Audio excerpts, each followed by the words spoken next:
Hello student, मैं Shailesh sir आपके सामने फिर एक नए टॉपिक के साथ उपस्थित हूँ। आज हम लोग law of conservation of momentum के बारे में पढ़ेंगे। Conservation of momentum that means किसी भी सिस्टम में मोमेंटम जो होता है वह हमेशा संरक्षित रहता है, कांस्टेंट रहता है। मोमेंटम कभी बदलता नहीं। If the two bodies collide against each other during the collision, the momentum of both remain conserved. वैसी स्थिति में भी मोमेंटम जो होता है वो हमेशा कंजर्व रहता है। ये नहीं है कि मोमेंटम लॉस कर जाता है। तो यहाँ देखिए कहता ये है laws of conservation of momentum क्या करती है। The total momentum of an isolated system always remain conserved if there is no external force. No external force acts on the system. Isolated मतलब पृथक होता है, यानी कि ऐसे कोई सिस्टम जो अलग अलग हो। तो कहता है कि वैसे सिस्टम का जो टोटल मोमेंटम होता है वह हमेशा कंजर्व रहता है। कब? यदि उस पर कोई एक्सटर्नल फोर्स काम नहीं कर रहा हो। एक्सटर्नल फोर्स काम नहीं कर रहा हो। आइए देखते हैं।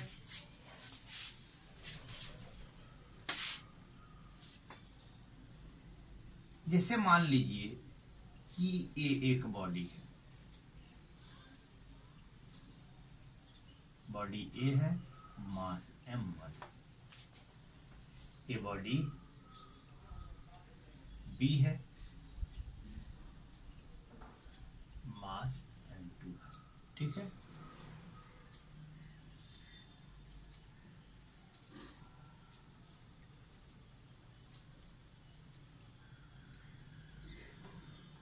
दो बॉडी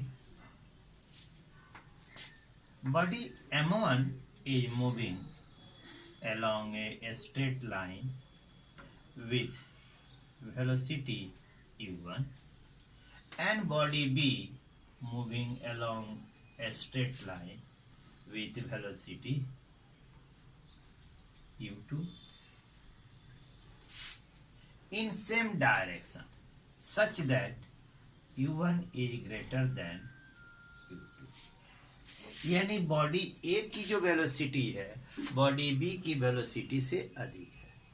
तब एक स्थिति आएगी व्हेन बोथ गेट कोलाइड।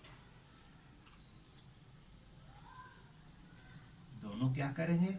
एक दूसरे से कोलाइड करेंगे।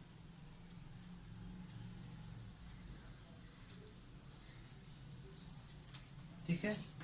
बॉडी ए है, after some time both body get collide। ठीक है। and again they separated, get separated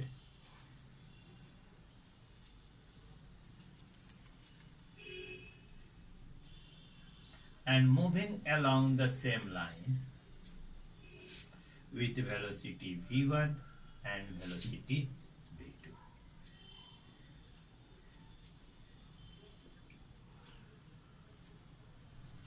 ठीक है,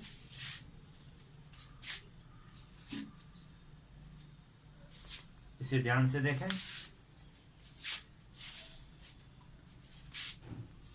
Suppose that the two body M1 and M2 are moving along the same line in same direction with velocity u1 and u2. M1 and M2 is the mass of body A and B respectively.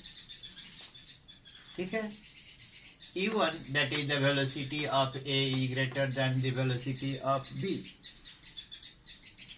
After some times, कुछ समय के बाद ये दोनों, चूंकि u1 की velocity ज्यादा है u2 से, यानी a ज्यादा वेलोसिटी है कि, तो ये दोनों एक समय आएगा जब दोनों एक दूसरे से कोलाइड करें। ठीक है, तो ये जब कोलाइड करेंगे तो collision takes place very short while, बहुत कम समय के लिए होता है, बहुत निम्न समय के लिए होता है। ठीक है, और उसके बाद ये सेपरेट हो जाते हैं। तो body M1, suppose that the collision takes place for very short time t, तो ए की इनिशियल मोमेंटम यानी टोटल इनिशियल मोमेंटम,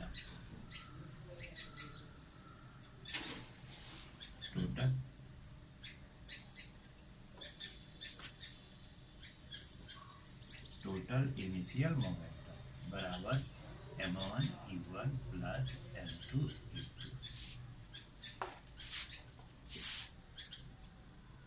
अब कहता है कि टक्कर के बाद दोनों एक दूसरे से सेपरेट हो जाते हैं और ए मूव करता है v1 वेलोसिटी से और बी मूव करता है v2 वेलोसिटी से। तो टोटल फाइनल मोमेंटम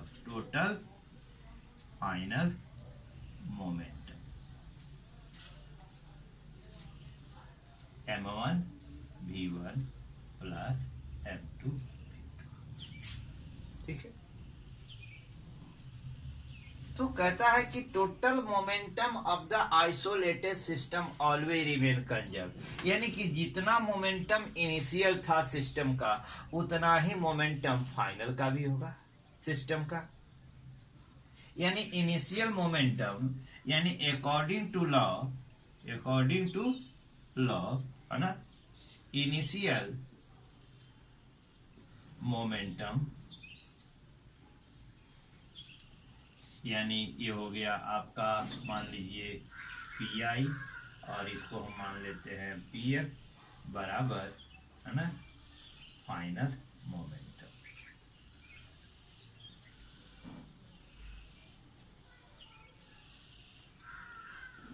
टोटल, ठीक है, यानी pi बराबर pf। ठीक है, यही नियम कहता है। ठीक है, अब आइए देखते हैं।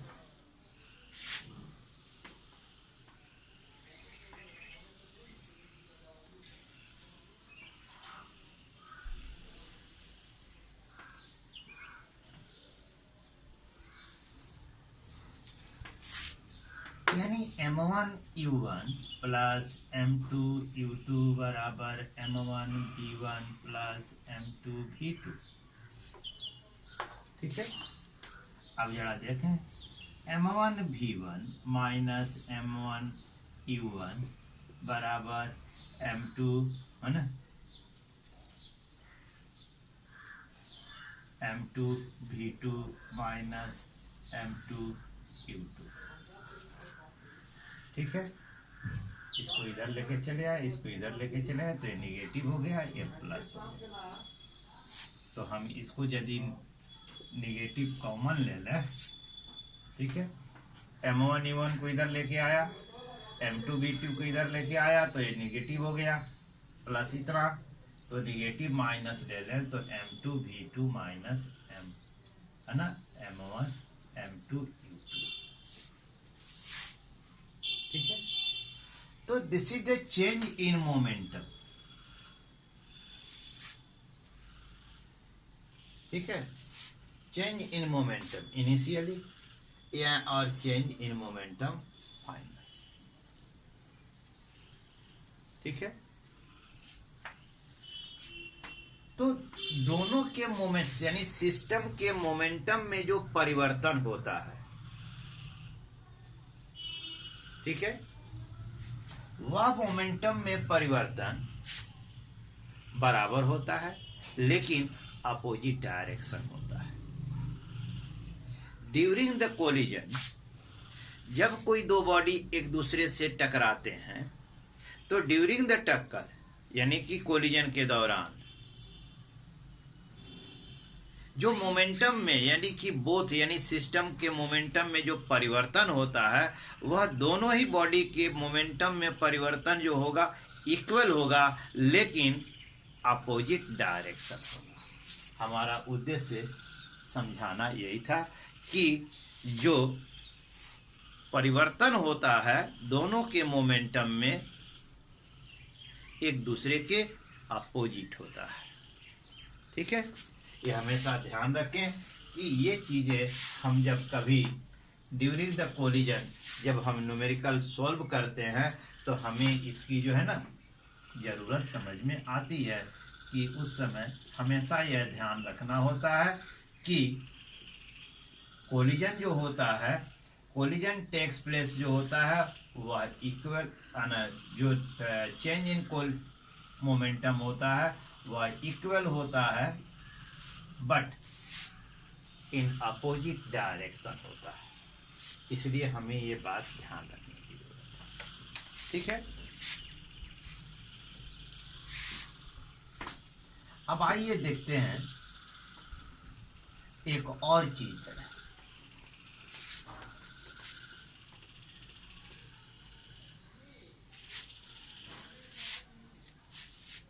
एक कहते हैं impulse.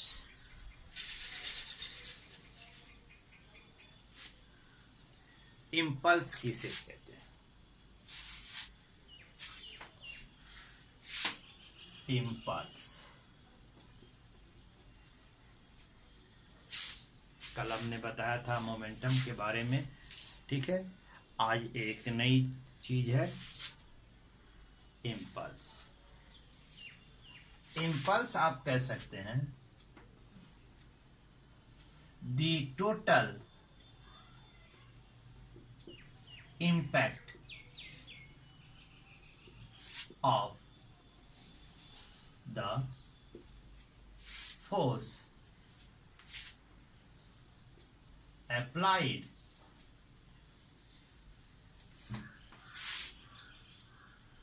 for a given time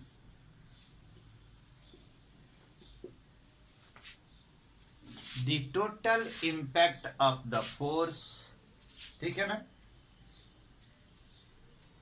is applied for a given time,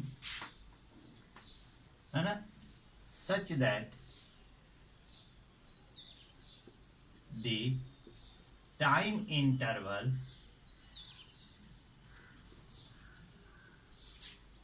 be small। यानी इम्पल्स जो है हम तभी कर सकते हैं कि जब टाइम इंटरवल स्मॉल हो, समय अंतराल यानी कि सूक्ष्म समय अंतराल में जो फोर्स की इम्पैक्ट होती है, ठीक है ना, when the time interval be small.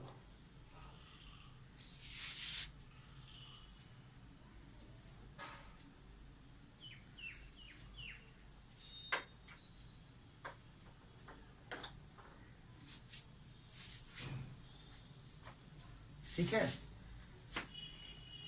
यानी इनिशियल मोमेंटम पी आई है ना बराबर initial momentum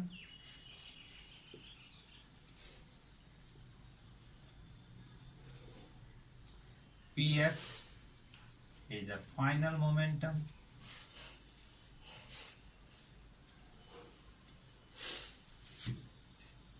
F is the applied force.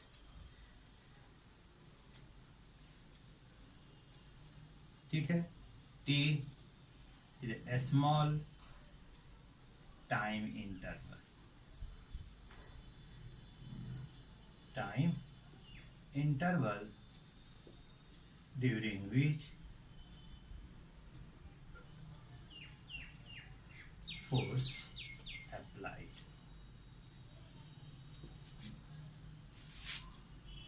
तब first law second law of के अनुसार F equal to P F minus P I बटा टी और F into T equal to P F minus P F. So F into T is called impulse. इसे कहते हैं impulse.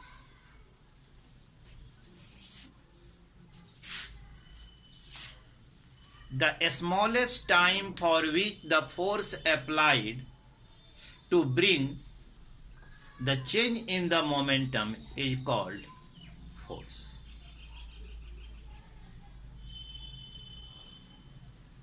ठीक है. या दूसरे शब्दों में हम कहें the product of force and small time interval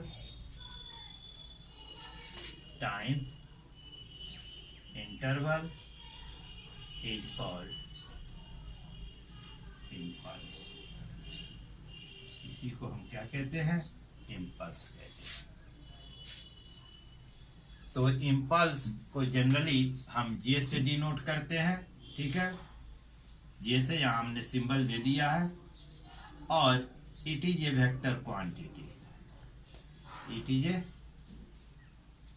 vector quantity. यह एक वेक्टर क्वांटिटी है. यूनिट इसकी क्या होगी?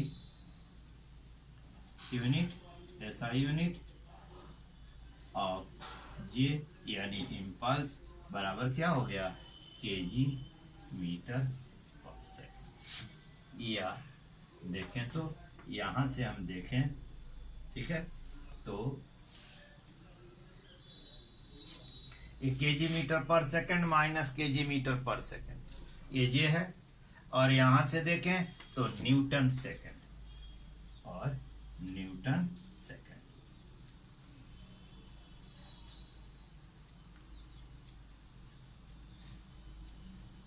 न्यूटन सेकंड ये इसकी एसआई यूनिट होती है. ठीक है. अब कहेंगे कि Newton second law of motion जो रिलेटेड है मोमेंटम से इम्पल्स से, उसका एप्लीकेशन क्या है? तो हम देखें. एक क्रिकेटर जब एक बॉल को हिट करता है तो फील्डर उस बॉल को कैच लेते समय अपनी हाथों को पीछे की ओर खींचता है.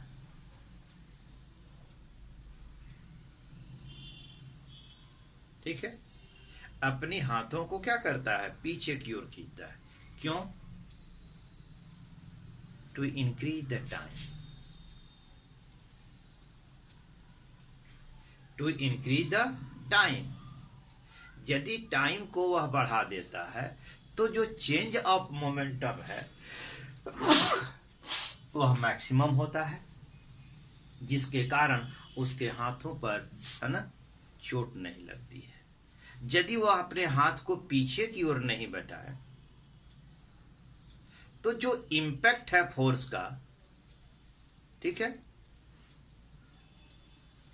ना, जो इम्पैक्ट है फोर्स का, अचानक उसको एक है ना समय कम मिला, more change in the momentum and that impact है ना हर्ट योर हैंड्स, जो आपके हाथों को चोट पहुंचा सकता है, नुकसान पहुंचा सकता है। इसी तरह देखें, ड्यूरिंग द एथलीट मीट, जहां एथलीट मीट होती है तो वहां लॉन्ग जंप, हाई जंप भी होता है। तो वैसे प्लेसेस पर where the athlete land after high jump और the long jump, it land on a heap of the sand or the pillow of the rubber। ठीक है ना, heap of the sand, pillow of rubber या foam का बना होता है जिसके ऊपर, क्यों? to increase the time, the force of the body which hit on the ground। तो इस तरह क्या होता है कि ये इतना समय इंक्रीज करेगा, उससे चोट कम लगेगी। So this is the application of the second law of motion. Clear? तो आपने देख लिया कि इम्पल्स किसको कहते हैं। ठीक है, कल हम लोगों ने देखा था मोमेंटम के बारे में, law of conservation of momentum हम लोगों ने पढ़ा, और ये भी हमने देखा कि जब भी कोई दो बॉडी, कोई सिस्टम है ना, दो बॉडी का कोई सिस्टम एक दूसरे से कोलाइड करता है, तो कोलिजन के दौरान जो मोमेंटम में परिवर्तन होता है वह परिवर्तन इक्वल होता है, लेकिन साइन जो होता है वह एक दूसरे के अपोजिट होता है। ठीक है, अब हम लोग इन द नेक्स्ट सेशन में, नेक्स्ट वीडियो में हम लोग पढ़ेंगे न्यूटन्स थर्ड लॉ के बारे में। आपको मैं थर्ड लॉ के बारे में अगले वीडियो में आपको बताऊंगा, और proof of the third law, conservation of momentum को प्रूफ करूंगा। साथ ही एक और चीज आपको हम derive the first law from the second law, second law की सहायता से हम फर्स्ट लॉ ऑफ मोशन को भी डिराइव करेंगे।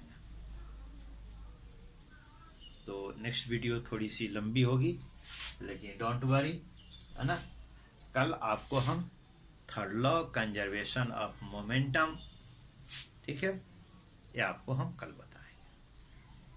Proof of the conservation of momentum, third law and the derivation of first law from the second law of motion.